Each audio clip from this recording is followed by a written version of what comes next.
10 কোটি টাকা আলাদা করে সরিয়ে রাখুন। 2024 সালের নভেম্বরের এক মেঘলা দুপুর রাজস্থান রয়্যালস ম্যানেজমেন্টের সামনে যখন জুবিন বারুচা প্রস্তাবটা রাখলেন, তখন খোদ মালিক পক্ষের কপালে ভাঁজ। সৌদি আরবে আইপিএল মেগা নিলামের প্রস্তুতি চলছে, কাটাছেঁড়া হচ্ছে ক্রিকেটারদের তালিকা নিয়ে। কিন্তু বারুচা, যার জন্য 10 কোটি বা $1.1 মিলিয়ন বরাদ্দ রাখতে বলছেন, সে কোনো প্রতিষ্ঠিত তারকা নয়, এমনকি ঘরোয়া ক্রিকেটের পরীক্ষিত কোনো নামও নয়। সে স্রেফ 13 বছরের এক কিশোর, বিহারের এক অখ্যাত গ্রাম থেকে উঠে আসা বালক, যার এলাকায় ক্রিকেট খেলার ন্যূনতম সুযোগ সুবিধাও নেই। ম্যানেজমেন্টের পাল্টা প্রতিক্রিয়া ছিল খুবই স্বাভাবিক। পাগল নাকি আপনি? বারুচা পাগল ছিলেন না। তিনি যা দেখেছিলেন তা স্রেফ ক্রিকেটীয় ব্যাকরণ দিয়ে ব্যাখ্যা করা অসম্ভব। মহারাষ্ট্রের তালেগাঁওয়ে রয়্যালস একাডেমিতে একটা ট্রায়াল দেখতে গিয়েছিলেন। কর্ণাটকের এক বাহাতি পেসার গোলার মতো বল ছুটছেন, ক্রিজে দাঁড়িয়ে সেই বিহারি বালক। বারুচা মনে মনে হিসাব করছিলেন, angle R late সুইংয়ে ব্যাটসম্যানের of stump বোধ হয় উড়ে যাবে। কিন্তু সবাইকে স্তব্ধ করে দিয়ে সেই বালক বলটাকে পাঠালো এক্সট্রা কাভারের উপর দিয়ে গ্যালারিতে।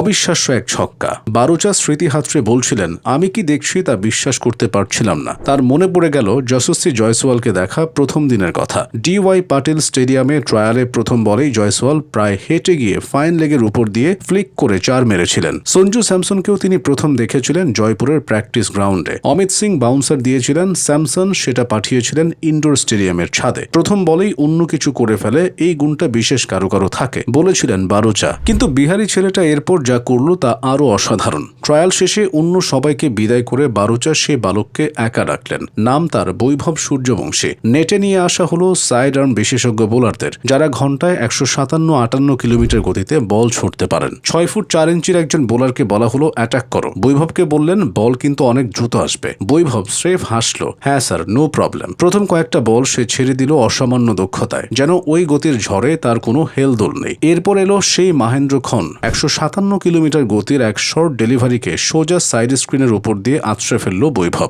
বারুচা বললেন, ওটা স্বাভাবিক ছিল না। ক্যারিয়ারের চতুর্থ বা পঞ্চম বলে এই গতির মোকাবিলা করে ওভাবে ছক্কা মারা কেবল ঈশ্বর প্রদত্ত প্রতিভার পক্ষেই সম্ভব। রাজস্থান রয়্যালস ম্যানেজমেন্টকে বারুচা স্রেফ একটা কথাই বলেছিলেন, ও হলো জয়সওয়াল ইনটু 2, মানে জয়সওয়ালের দ্বিগুণ সংস্করণ। বললেন, অবিশ্বাস্য কিছু ঘটতে যাচ্ছে আমাদের চোখের সামনে, এই সুযোগ হারাবেন না। নিলামে শেষ পর্যন্ত 1.1 কোটি রুপিতে বৈভবকে পায় রাজস্থান, 10 কোটির তুলনায় যা অনেক কম। 2025 সালের IPL-এ নেমেই ছেলেটা বাজিমাত করে দিল। নিজের প্রথম বলে ছক্কা, আর মাত্র 14 বছর 32 দিন বয়সে গুজরাট টাইটান্সের বিপক্ষে সেঞ্চুরি। ক্রিস গেইলের পর IPL-এর ইতিহাসে যা দ্বিতীয় দ্রুততম 35 বলে। ক্রিকেট বিশ্ব বুঝে নিল এক নতুন নক্ষত্রের জন্ম হয়েছে।